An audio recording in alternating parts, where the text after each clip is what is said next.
Hello everyone, Justin here, Taming Type 1. Today, I like to go over something I've been seeing a lot recently. Talking about A1C, talking about variability. See, I've been seeing a lot of articles lately about a study showing, or purportedly showing that risks of diabetic retinopathy and other issues didn't differ once people's A1Cs were below 6.5. And I've mentioned before that an A1C of 6.5 is actually still too high. The healthy person's A1C is averaging, around 5.0 or less. So why would 6.5 be healthy? Whether we're diabetic or not, our organs still function exactly the same and need exactly the same blood sugar levels in order to function properly. So why would it be okay for us to have such a higher average glucose and higher A1C than everyone else? Obviously, it's not okay, and if you actually look at the research, it does show that complications, as I mentioned previously, do start to rise after about 5.5. And they exponentially rise from a little bit to a lot before you even hit 7, even though 7 is the supposed goal that most official organizations give to type 1 diabetics, unfortunately. But you might be thinking, well, there's this new study saying that diabetics with an A1C lower than 6.5 didn't actually have better results than those that were at 6.5. And you might be thinking, well, I'm wrong. And after looking into this, there's a few things I like to mention, I like to point out. First, I like to make note that the average time span for these patients was only about 1.5 years. And as you and I know, you don't have diabetes for just 1.5 years. You have it for life. And these kind of complications, retinopathy, nephropathy, and so on, don't really start to make an impact, even if you have very high blood sugars for years, for decades even. So the time wasn't very long necessarily.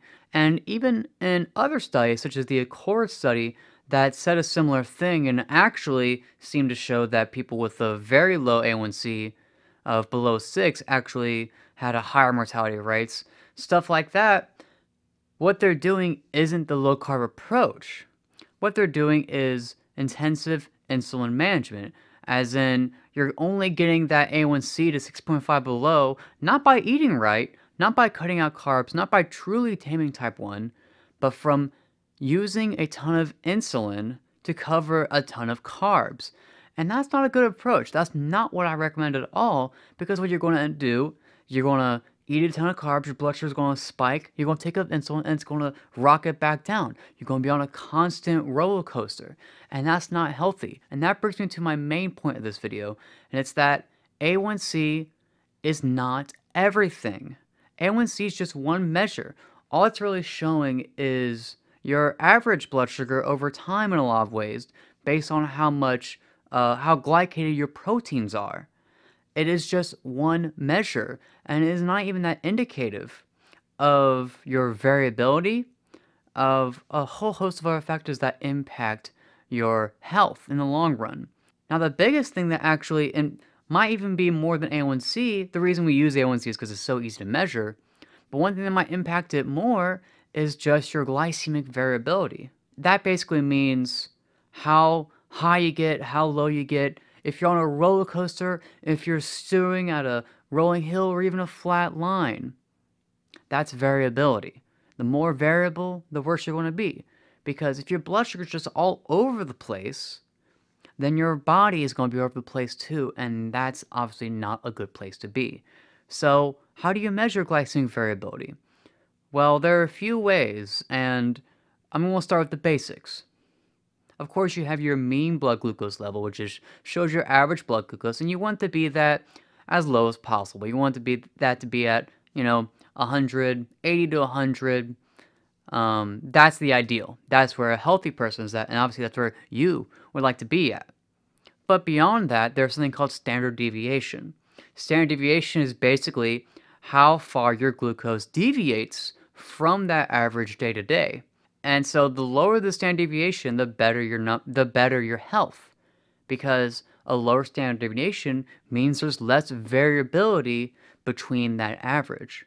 Another marker that's good for measuring variability is the coefficient of variation, where basically you take that standard deviation, you subtract your average blood glucose from that, and then you multiply it by 100 and you get a percentage. And you want that percentage, again, to be as low as possible, because the lower that coefficient of variation, the lower your glycemic variability, which means not roller coaster, more rolling hills or more flat line, and that means healthier, better, more normalized blood sugars. That's what you want, less variation. Another measure that's very useful, takes this a step further, is called Glycemic Variability Indicator.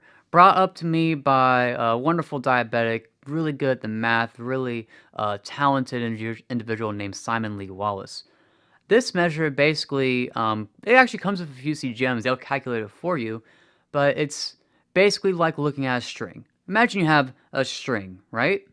If you pull it taut to where it's tight like a flat line, then that string is going to be 1. That is the ideal. That is where your blood sugar is at a total flat line all throughout the day. Now, I doubt any diabetic is going to ever get a GVI of 1, a perfect flat line. That's basically impossible. But you want it to be as flat as possible. Now, if you take that string and you make it less tight, you make it more loose. Instead of being flat, it's more like this. That indicates more variability. If, for example, your GVI is 2, that means on the string, the length of the string is twice as long for the same amount of distance. You understand what I'm saying? So if it was tight at this distance, flat line would be 1. If it was curvy at this distance and it used double the length of string, it'd be 2. That's basically how it works. So again, you want this number to be as close to 1 as possible, and many CGMs will actually calculate this number for you. There's a very complicated process for calculating it, so I'm not going to get into that, but just know if you have a CGM, it might be doing that for you, and you want to keep that as tight as possible. Now, why is variability so important? Why isn't that A1C is the be-all and end-all? Well, it's because that variability matters. Even if your blood sugar spikes past 140 for a little bit, there's been signs showing that your blood sugar spiking that high actually does cause acute nerve damage. And obviously you want to avoid nerve damage as much as you can. And not only that, but if it's up there for a longer period of time, that's going to do more and more damage. So you want to try to avoid those spikes as much as possible, and consequently, you want to try to avoid the lows too. Or there hasn't been much evidence that a low blood sugar in itself causes issues. We know, of course, that a very low blood sugar can cause a hypoglycemic episode, can cause seizures, and that can definitely cause brain damage. So you want to avoid both of those situations entirely and try to keep it as flat as possible in order to avoid nerve damage. And consider this, nerves are literally throughout your entire body. They impact every single organ, every single cell, everywhere. So nerve damage can affect any sort of organ in your body, and you want to avoid that as much as possible. So again, the best way to avoid that isn't just to have a good A1C, but also have very low glycemic variability. Find that flat line. Don't be on a roller coaster, be on a rolling hill instead. And that way, you'll be able to tame your type 1 and you'll be much better off for avoiding complications, and your blood sugar will be much closer to that of a normal person who is able to live a long time. Keep that in mind as you tame your type 1. That's all for now, folks. Be sure to find that flat line. Be sure to remember that A1C isn't everything, and try your best to keep that variability as low as possible.